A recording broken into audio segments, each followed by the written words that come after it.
नमस्कार मित्रांनो, मी शुभम पवार. मित्रांनो, जनसमर्थ पोर्टलवरती तुम्ही 4 प्रकारच्या लोनसाठी अप्लाय करू शकता. त्यामध्ये आपण ऑलरेडी जो आहे तो फर्स्ट पार्ट पाहिला होता आणि या पोर्टलवरती एकूण 13 योजना आहेत. या 13 योजनांची माहिती आपण संपूर्ण मागच्या व्हिडिओमध्ये घेतली होती. आज आपण या व्हिडिओमध्ये या 4 कॅटेगरीमधले जी कॅटेगरी असेल ती आपली या व्हिडिओमध्ये बिझनेस लोन आहे.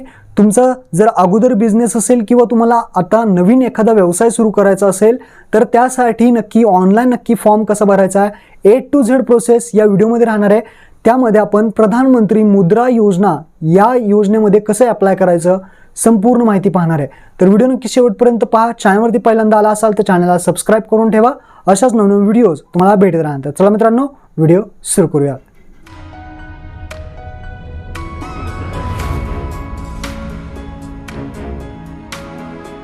तर मित्रांनो, ऑनलाईन फॉर्म भरण्यासाठी जनसमर्थ.in या वेबसाईटवरती यायचं आहे. वेबसाईटची लिंक तुम्हाला डिस्क्रिप्शनमध्ये दिलेली आहे. राईट साईडला यायचं आहे. इथं आल्यानंतर पहिल्यांदा आपल्याला लँग्वेज चेंज करायची आहे. इथे आपण मराठी लँग्वेज सिलेक्ट करूयात. यावरती आपण ऑलरेडी व्हिडिओ बनवलेला आहे. पार्ट फर्स्टमध्ये 13 योजना कोणकोणत्या आहेत, कोणकोणत्या कॅटेगरी आहेत जेणेकरून तुम्ही अर्ज करू शकता, इथे आपण सगळी माहिती पाहिलेली आहे. तो व्हिडिओ पाहून घ्या. आज आपण या व्हिडिओमध्ये व्यवसायासाठी कर्ज म्हणजेच बिझनेस लोनसाठी कसं अप्लाय करायचं या व्हिडिओमध्ये पाहणार आहे. इथे तुम्हाला ऑप्शन आहे पात्रता तपासा, व्यावसायिक कामासाठी इथे लोनसाठी हा ऑप्शन तुमच्यासमोर येईल. एक योग्य पर्याय निवडा जो आम्हाला तुमच्यासाठी चांगल्या योजनेचे मार्गदर्शन करण्यात मदत करेल. असे तुम्हाला 4 ऑप्शन दिसेल, ज्यामध्ये हातमाग विणकरणासाठी कर्ज, तसेच मॅन्युअल स्कॅन कव्हरेजसाठी इथे कर्ज, तसेच स्ट्रीट वेंडर असतील त्यांच्यासाठी कर्ज आणि इतर व्यवसायासाठी कर्ज, अशा प्रकारचे तुम्हाला 4 ऑप्शन दिसतील. पात्रता तपासण्यासाठी तुमचे जे काही इतर व्यवसाय असेल तर तुम्ही इतर व्यवसाय, जर तुम्ही स्ट्रीट वेंडर असाल तर तुम्ही स्ट्रीट वेंडर, असे ऑप्शन दिलेले आहेत ते तुम्ही इथे सिलेक्ट करू शकता. मी इथे इतर व्यवसाय कर्ज इथे ऑप्शन सिलेक्ट केला आहे. त्यानंतर खाली तुम्ही करत असलेल्या प्रस्तावित केलेल्या व्यावसायिक विकल्पाचा जे आहे ते प्रकार निवडायचा आहे. तुमच्याकडे जर अगोदर बिझनेस असेल तर सेकंड नंबरचा विद्यमान ऑप्शन सिलेक्ट करा. जर तुम्हाला नवीन व्यवसाय सुरू करायचा असेल तर नवीन हा ऑप्शन सिलेक्ट करा. त्यानंतर खाली यायचं आहे तुम्ही 8वी पास आहात का, असेल तर होय करा, नसेल तर नाही करा. तुम्ही EDP प्रशिक्षण घेतलं आहे का, असेल तर होय करा, नाही करा. तुमच्या व्यवसायाचं स्वरूप काय आहे, म्हणजेच तुमचा व्यवसाय कोणत्या क्षेत्रात येतो ते सिलेक्ट करा. लिंग निवडा, पुरुष स्त्री असेल, तसेच श्रेणी OBC सामान्य, SC ST अल्पसंख्याक. हे मी जरा फास्ट घेतोय कारण की ऑलरेडी आपण याच्यावरती व्हिडिओ पाहिलेला होता. तुम्ही माजी सैनिक आहात का, ते होय नाही ते सिलेक्ट करा. तुम्ही आदिवासी भागात डोंगराळ प्रदेशामध्ये आहात का नाही ते सिलेक्ट करा. तुमचे स्थान निवडायचे, तुम्ही शहरी भागात का ग्रामीण भागात आहात. त्यानंतर अर्ज लाभार्थ्याचा प्रकार निवडायचा आहे, वैयक्तिकमध्ये का गैरवैयक्तिकमध्ये, इथे आपण वैयक्तिक सिलेक्ट करूया. त्यानंतर खाली अर्ज प्रकल्पाचे खर्च नोंद करायचा आहे. तुम्हाला जो काही बिझनेस टाकायचा आहे किंवा तुम्हाला जो काही बिझनेस वाढवायचा आहे त्यासाठी तुम्हाला किती खर्च लागणार आहे, एकूण टोटल किती खर्च लागणार आहे तो तुम्हाला इथे त्याची अमाऊंट जे आहे ते टाकायचे आहे. समजा तुम्हाला 1.5 लाख रुपये लागणार आहेत तर 1.5 लाख रुपये तिथे टाकायचे. तुम्ही तुमच्या स्वतःच्या स्त्रोत्रात तुम्ही गुंतवणूक काय करणार आहे, तुम्ही स्वतः किती पैसे गुंतवणार आहात ते तुम्हाला खाली ते टाकायचं आहे. तर इथे पाहू शकता आवश्यक कर्जाची रक्कम जी आहे ते मला 1 लाख रुपये आहे. त्यानंतर पात्रतेची गणना करा यावरती क्लिक करायचं आहे. तुमची जी काही अमाऊंट असेल ती तुम्ही टाका, कमी असेल जास्त असेल. तसेच आता तुमच्यासमोर प्रधानमंत्री मुद्रा योजनेसाठी तुम्ही अप्लाय करू शकता अशा प्रकारची एक योजना आपल्याला आलेली आहे. अमाऊंट जर जास्त असेल तर तुम्हाला दुसरी योजना येऊ शकते.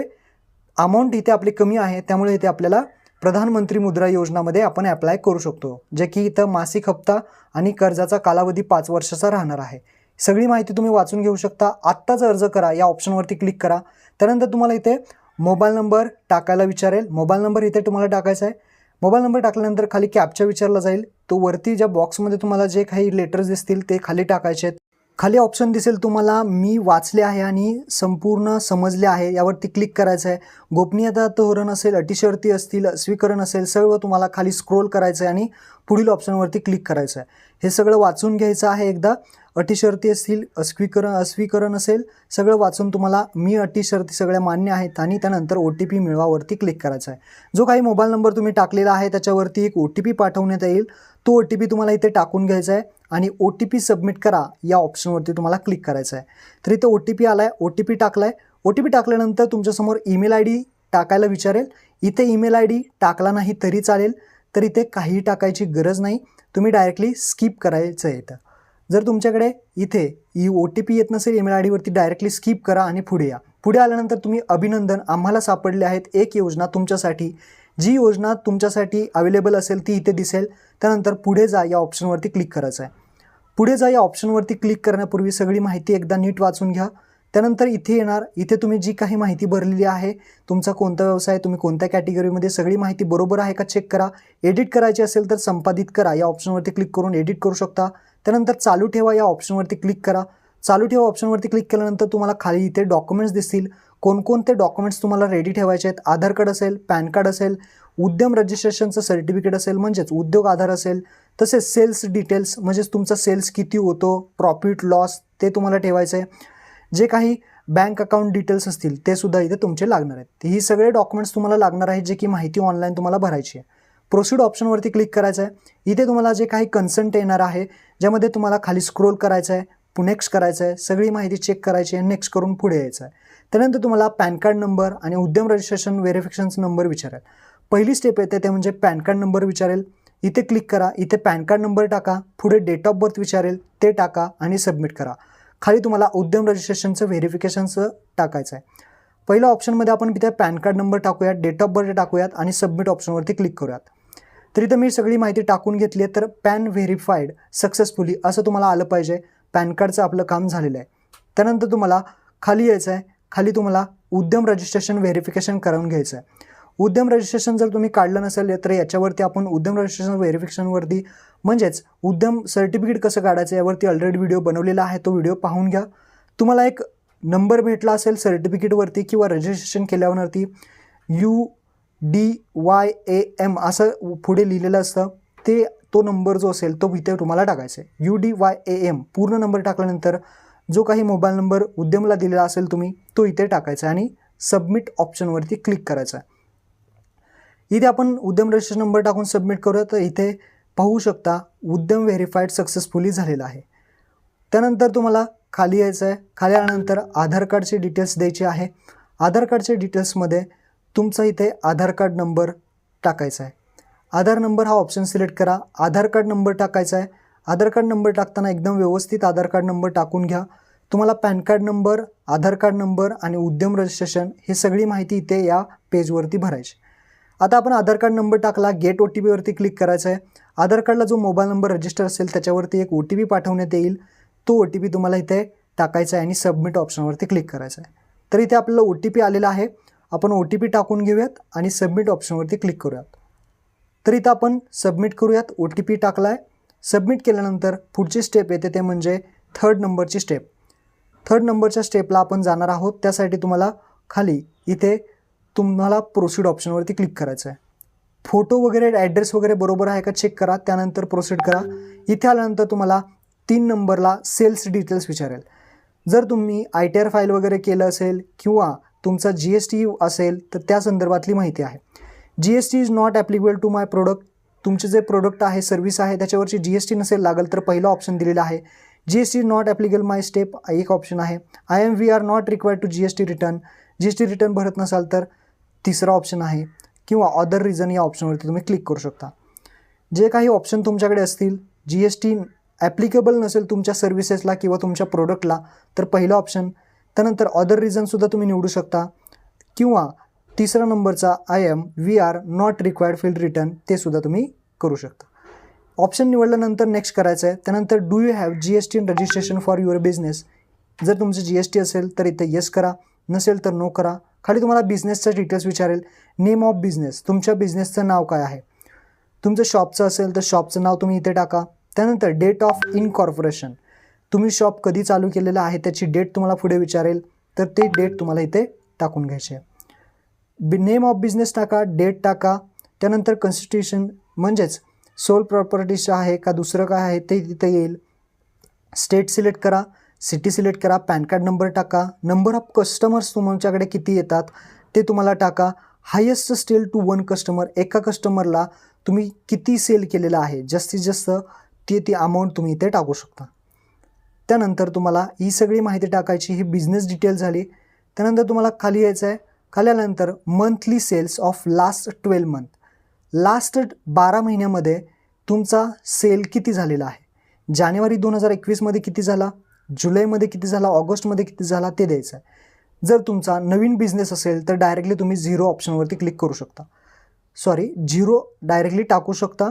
जर तुमचा बिझनेस झाला असेल तर तुम्ही जे काही अमाऊंट असेल ते तुम्ही इथे प्रत्येक महिन्याची अमाऊंट ही तुम्हाला टाकायची आहे.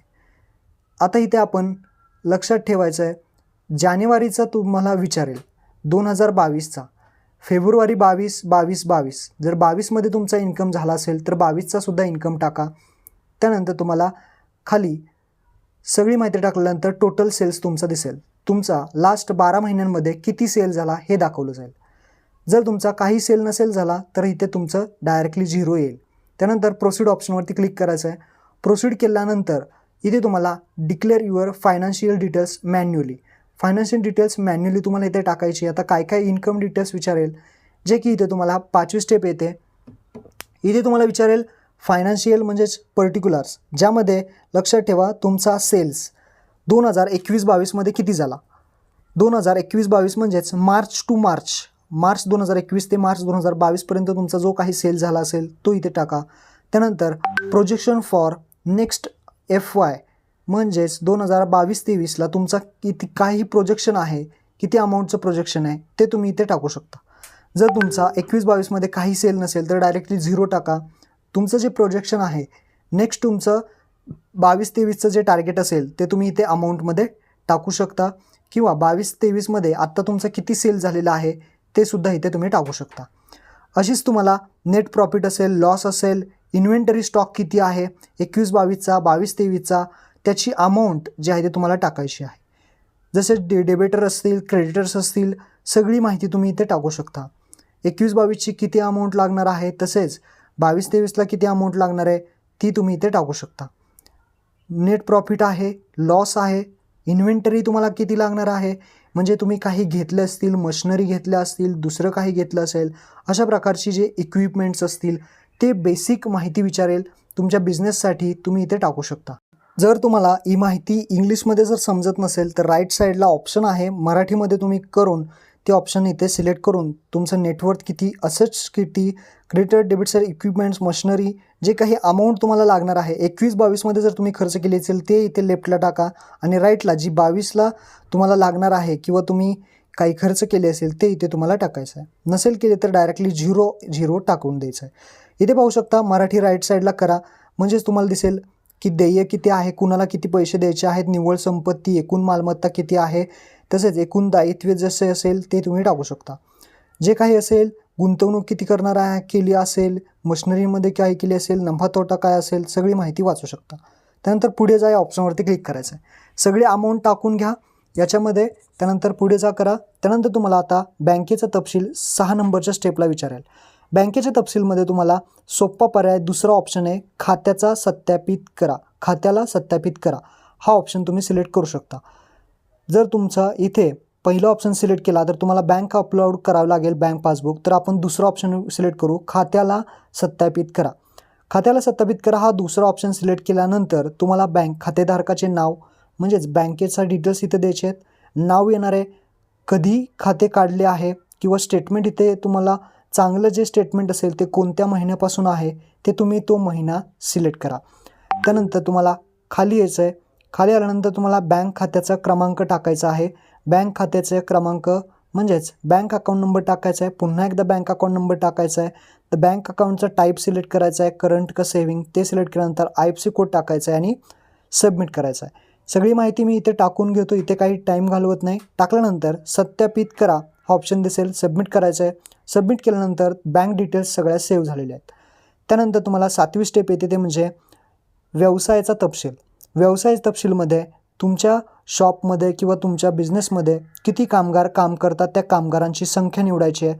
कधीपासून कार्यरत आहेत ते कामगार, कधीपासून कार्यरत आहेत ते तुम्हाला इथं द्यायचं आहे. व्यवसायाचा पत्ता विचारेल, म्हणजेच तुमचा जो व्यवसाय आहे तो कोणत्या ठिकाणी आहे, परिसराचं नाव काय आहे, लँडमार्क शेजारील काही ठिकाण असेल, तसेच जे काही राज्य असेल, जिल्हा असेल, तालुका असेल, गाव असेल, ब्लॉक असेल, पिनकोड असेल, ही बेसिक माहिती तुम्हाला द्यायची आहे. जिथे तुमचा व्यवसाय आहे ती माहिती टाकून द्यायची आहे.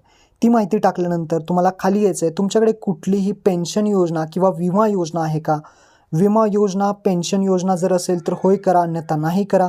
त्यानंतर तुम्हाला मजूर, कच्चा माल आणि वीज यासाठी स्थानिक प्रवेश आहे का?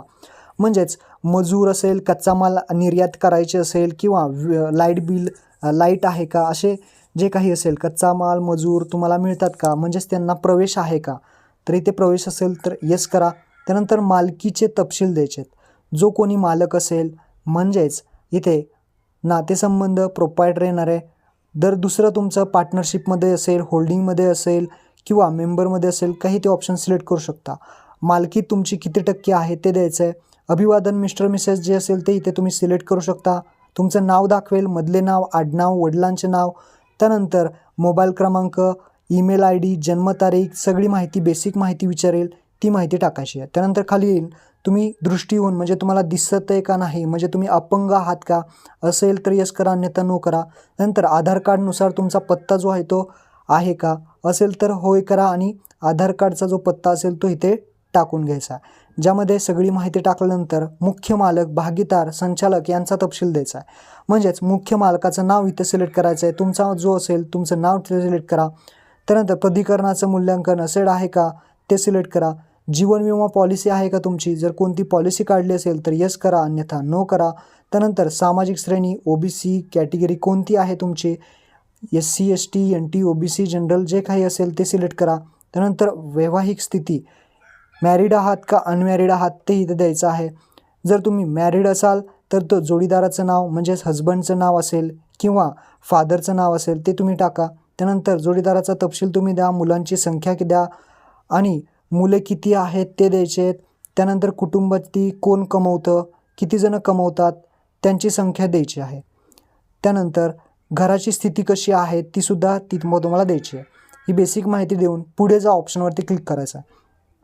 पुढे जा ऑप्शनवरती क्लिक केल्यानंतर सहयोगी चिंता स्टेप नंबर 8 आपवरती आपण आलेलो आहोत. या स्टेपमध्ये तुम्हाला काही सहयोगी चिंता आहेत का, जर इथं असेल तर होय करा, अन्यथा नाही ऑप्शनवरती तुम्ही क्लिक करू शकता. आपण इथे नाहीये करून पुढे जा ऑप्शनवरती क्लिक करूयात. आपली आलेली आहे 9वी स्टेप, ज्यामध्ये व्यवसाय आणि कर्जाचे तपशील तुम्हाला द्यायचे आहेत. व्यवसाय आणि कर्जाचे तपशीलमध्ये तुमचा उद्योग कोणत्या कॅटेगरीमध्ये आहे, तुमचा व्यवसाय कोणत्या कॅटेगरीमध्ये आहे, त्या कॅटेगरीज तुम्हाला इथे दिलेली आहेत. जसं ते तुम्ही ती सिलेक्ट करा. त्यानंतर तुमचं जे क्षेत्र आहे ते क्षेत्र कशामध्ये आहे, बिझनेस असेल, तसेच एक्सपोर्ट इम्पोर्ट असेल, मार्केटिंग असेल, सिक्युरिटी असेल, स्मॉल टूल्स असतील, जे काही ऑप्शन असतील ते तुम्ही इथे सिलेक्ट करू शकता. बिझनेस सर्व्हिसेस असतील, कस्टमर सर्व्हिसेस सेवा देत असताल कस्टमरला, ते ऑप्शन तुम्ही सिलेक्ट करू शकता. त्यानंतर तुम्हाला उपक्षेत्र निवडायचं आहे. त्यानंतर MSMEचा नोंदणी क्रमांक असेल तो टाका. त्यानंतर खाली या, तुम्हाला उत्पादन सेवेचे वर्णन करायचं आहे, कशाबद्दल तुमचा जो काही बिझनेस आहे, व्यवसाय आहे ते द्या. तुम्ही जिथे व्यवसाय करताय ते स्वतःचा आहे का, स्वतःच असेल तर ओन सिलेक्ट करा. त्यानंतर खाली तुम्हाला जे काही डिस्क्रिप्शन आहे, म्हणजेच जे काही तुम्ही व्यवसाय करताय तो एक्झिस्टिंग जो व्यवसाय असेल त्याची ॲक्टिव्हिटी तुम्ही तिथे टाकू शकता. त्यानंतर तुम्हाला खाली यायचं आहे. खाली आल्यानंतर इथे सर्वात पहिल्यांदा कर्जाचा तपशील विचारला जाईल. वर्किंग कॅपिटल किंवा असेट्समध्ये असेल, वर्किंग कॅपिटल असेल तर वर्किंग कॅपिटल सिलेक्ट करा. इथे तुम्हाला काही माहिती टाकावी लागणार नाही.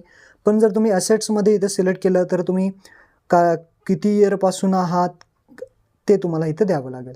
वर्किंग कॅपिटल आपण सिलेक्ट करतो आहे. त्यानंतर तुम्हाला जी काही प्रक्षेपित विक्री आहे ती तुम्ही किती करताय ते ऑप्शनमध्ये तुम्हाला इथे प्रोजेक्टेड सेल्समध्ये द्यावं लागेल. तुमचं काही प्रोजेक्ट असेल, त्या प्रोजेक्टमध्ये तुमचं काही प्लॅन असेल, तो कितीचा प्लॅन आहे ते तुम्हाला इथं द्यायचं आहे. जो काही प्लॅन असेल तुमचा तो टाका. त्यानंतर खाली या, मासिक विक्री आणि खर्चाचा तपशील तुम्हाला द्यायचा आहे. इथे तुम्हाला सरकारी मासिक विक्री किती होते, कच्चा मालाची विक्री किती होते, त्यानंतर वेतन पगारासाठी मासिक खर्च किती होतो आहे, ती सगळे तुम्हाला अमाऊंटमध्ये इथे टाकायची आहे. सरासरी मासिक विक्री तुमची किती होते सरासरीमध्ये टाका. तसेच खाली कच्चा माल असेल, साठण्यासाठी मासिक खर्च आहे, वेतन आहे, मालक भागीदाराचा काही निर्वाहासाठी रेखाचित्र असेल, इतर काही खर्च असेल, भाडे असेल, वीज असेल, ती सगळी माहिती तुम्हाला इथं द्यायची आहे. जी काही माहिती असेल त्यामध्ये तुमची अमाऊंट टाकायची आहे. किती खर्च होतो तुमचा, मासिक खर्च असेल, पगारासाठी खर्च असेल, भागीदारासाठी निर्वाहासाठी रेखाचित्र आहे, इतर खर्च जो असेल तो सुद्धा तुम्ही इथे टाकू शकता. जे काही तुमचं नवीन असेल तर डायरेक्टली 0 येईल आणि जर जुनं असेल तर तुम्ही इथे माहिती जी आहे ते टाकू शकता. मी इथे भाडे खर्च वगैरे त्याच्यामध्ये टाकतो. मासिक जे असेल त्याच्यामध्ये थोडाफार खर्च टाकलेला आहे. त्यानंतर तुम्हाला खाली विचारलं जाईल नगरपालिका किंवा ग्रामपंचायतकडून दुकाने आणि आस्थापनाचा कायद्यानुसार म्हणजेच तुमच्याकडे शॉप ॲक्ट लायसन आहे का. आपले सरकार वेबसाईटवरून शॉप ॲक्ट लायसन कसं काढायचं याच्यावरती ऑलरेडी व्हिडिओ बनवलेला आहे. असेल तर होय करा, नसेल तर नाही करा. औषधाचं काय असेल तर हो करा, नाही तर नाही करा. त्यानंतर तुम्हाला इथे 10वी स्टेप येते, म्हणजेच तुमचा कोणतेही विद्यमान कर्ज, तुमच्यावरती कुठले कर्ज असेल तर दुसरा कर्ज जोडा असा ऑप्शन सिलेक्ट करून इथे तुम्हाला कर्जाचा तपशील द्यावा लागेल. कोणत्या बँकेचं कर्ज आहे, किती कर्ज आहे, कर्जाचा प्रकार कोणता आहे हे ऑप्शन देऊ शकता. नसेल कर्ज तर डायरेक्टली नेक्स्ट करा. नेक्स्ट केल्यानंतर आपला फॉर्म जो आहे तो पूर्णपणे भरून झालेला आहे. आपल्या आता 11वी स्टेप येते, ज्यामध्ये आपल्याला बँकेची जी माहिती आहे ती सिलेक्ट करायची. आपला फॉर्म भरून झाल्यानंतर अर्ज प्रस्तुत करा या ऑप्शनवरती क्लिक करायचं आहे. अर्ज आपला आता सबमिट होतो आहे. अर्ज सबमिट झाल्यानंतर इथे ॲटोमॅटिकली तुम्हाला बँका दिसतील. तुम्हाला कोणती बँक किती देते कर्ज हे दिसेल. तर पाहू शकता आपला ॲप्लिकेशन फॉर्म सबमिट केलेला आहे. अभिनंदन, तुमच्यासाठी सर्वोत्कृष्ट प्रधानमंत्री मुद्रा योजना ऑफर ओळखण्यात आनंद होत आहे. म्हणजेच आता इथं बँका येतील तुमच्यासमोर. युनियन बँक ऑफ इंडिया 1,00,000 रुपये, इंडियन बँक, तसेच कॅनरा बँक, इंडियन बँक 56,000, 53,000, 47,000, 1,00,000, 56,000, 56,000, 1,00,000, 1,00,000, 1,00,000 अशा प्रकारचे 37,000, 1,00,000 बँका तुम्हाला दिसतील. म्हणजेच तुम्ही आता लोनसाठी इथे अप्रूव्हल तुमचं होणार आहे. त्यासाठी तुम्हाला इथे वाचून घ्यायचं आहे किती टक्के व्याजदर आहे. तुम्हाला ह्या बँका ज्या आहेत त्या लोन देणार आहेत, किती वर्षासाठी देणार आहेत, किती टक्के व्याज आहे. तर इथं बँक सिलेक्शन करायचं आहे आपल्याला. जी काही तुम्हाला योग्य बँक वाटत असेल, युनियन बँक आहे, कॅनरा बँक आहे, इंडियन बँक आहे, बँक ऑफ इंडिया आहे, बँक ऑफ बरोडा आहे, पंजाब नॅशनल बँक आहे, बँक ऑफ महाराष्ट्र असेल, अशा भरपूर बँका तुमच्यासमोर येतील. ते किती वर्षासाठी लोन देत आहेत, किती टक्के व्याजावरती देत आहेत, हे तुम्हाला इंटरेस्ट किती लागणार आहे, ते सर्व माहिती तुम्हाला इथे वाचून घ्यायची आहे. जी बँक तुम्हाला आवडेल, ज्या बँकेची ऑफर तुम्हाला आवडेल, या ऑफरमध्ये ऑफर निवडा या ऑप्शनवरती तुम्हाला क्लिक करायचं आहे. इथे बघा तुम्ही किती अमाऊंटसाठी आता एलिजिबल झाला आहे. 1,00,000 असेल, 56,000 आहे, इथे तुमच्यासमोर दिसते. तुमचं इथं वेगळे असू शकतं. तुम्ही ज्या ऑफरसाठी एलिजिबल असाल, जी ऑफर तुम्हाला पाहिजे, ऑफर निवडा या ऑप्शनवरती क्लिक करा. मी इथे बँक ऑफ इंडियाची ऑफर निवडतो आहे. त्यानंतर आता बँक निवडायची आहे, बँकेची शाखा निवडायची आहे. शाखा निवडल्यानंतर इथे पाहू शकता आपल्याला महाराष्ट्रामधली शाखा पाहिजे आणि नक्की तुम्हाला कोणत्या शाखेतून लोन पाहिजे ती शाखा तुम्हाला इथं निवडावी लागेल. इथं मी पंढरपूर शाखा निवडतो. तुमचे जे काही जिल्ह्यात असेल, तालुक्यात असेल ती इथे निवडू शकता. तर इथे पहा मला सांगतं आहे की इथे त्या ठिकाणी अवेलेबल नाही आहे. तर जिथे अवेलेबल नसेल तर ते तुम्हाला सिलेक्ट करावं लागणार नाही. तर आपण दुसरा इथे डायरेक्ट जिल्हा निवडूयात. जिल्हा निवडल्यानंतर तुम्ही पाहू शकता भरपूर अशा ब्रँच तुमच्यासमोर येतील. जर आले नाही तर तुम्ही दुसरं लोकेशन सिलेक्ट करू शकता. जी काही इथे ब्रँच येतील, भरपूर अशा ब्रँचच्या शाखा दाखवल्या जाईल, त्यांचा IFSC कोड दाखवला जाईल. जे काही तुमच्या जवळची शाखा असेल ती तुम्हाला इथे निवडायची आहे. तर इथं मला समजा एखादी ब्रँच आवडली जी की माझ्या जवळची आहे, जिथून मी कर्जासाठी सगळी प्रक्रिया करू शकतो, तिथे जाऊन तर तुम्हाला इथे निवडा ऑप्शनवरती क्लिक करून तुम्हाला इथे सबमिट करायचं आहे. तर जी काही ब्रँच असेल ती तुम्हाला इथे निवडायची आहे. इथे व्यवस्थित जे आहेत ते सगळ्या ब्रँचच्या पहा, IFSC कोड पहा, तुमच्यापासून किती लांब आहे ते पहा आणि राईट साईडला तुम्हाला ऑप्शन दिसेल निवडा. तर इथे आपण एक ब्रँच जे आहे ते निवडले. निवडा ऑप्शनवरती क्लिक केल्यानंतर अभिनंदन, तुम्हाला आता तत्वत मान्यता मिळाली आहे. म्हणजेच आता तुमचं डिजिटली अप्रूव्हल झालेलं आहे. प्रधानमंत्रीसाठी कर्ज मला 53,000 रुपये मी सिलेक्ट केलं होतं, तर मला 53,000 रुपये 3 वर्षासाठी इथे वापरायला मिळत आहेत. कोणत्या बँचमधून मिळत आहे त्याचा ॲड्रेस दिलेला आहे. डाउनलोड या ऑप्शनवरती क्लिक करायचं आहे. तुमचं जे लेटर आहे ते लेटर तुम्हाला येईल. कॉंग्रॅच्युलेशन, प्रधानमंत्री मुद्रा योजनेमध्ये तुम्ही इथं अप्रूव्हल तुमचं झालेलं आहे. हे अप्रूव्हल डिजिटल पद्धतीने झालेलं आहे. याच्यावरती राईट साईडला एक ब्रँचमधला नंबर दिसेल, त्या नंबरवरती तुम्ही फोन करू शकता आणि त्यांना सांगू शकता आम्ही फॉर्म भरलेला आहे, पुढची प्रोसेस काय आहे. ते तुम्हाला बँकेमध्ये बोलवतील. बँकेमध्ये गेल्यानंतर तुम्ही सगळे डॉक्युमेंट्स असतील ते सगळे घेऊन जायचं आहे. सगळे डॉक्युमेंट्स घेऊन गेल्यानंतर ते सबमिट करायचे आहेत. ते सगळे डॉक्युमेंट चेक केले जातील आणि त्यानंतर तुम्हाला लोन सँक्शन केलं जाईल.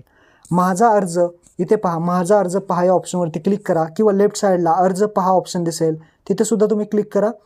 तिथे तुम्हाला दिसेल तर तुम्ही कोणत्या योजनेला अप्लाय केलं आहे, तुम्हाला किती लोन मिळणार आहे ते ऑप्शन दिसतील.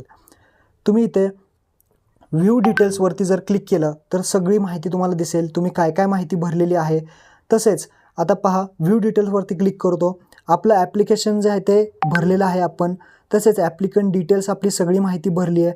डिजिटली अप्रुव्हल फ्रॉम बँक, म्हणजेच बँकेकडून तुमचं डिजिटली अप्रुव्हल झालं आहे. अप्रुव्हल झाल्यानंतर आता तुम्हाला त्या शाखेमध्ये, त्या बँकेमध्ये सगळे डॉक्युमेंट्स घेऊन जायचं आहे.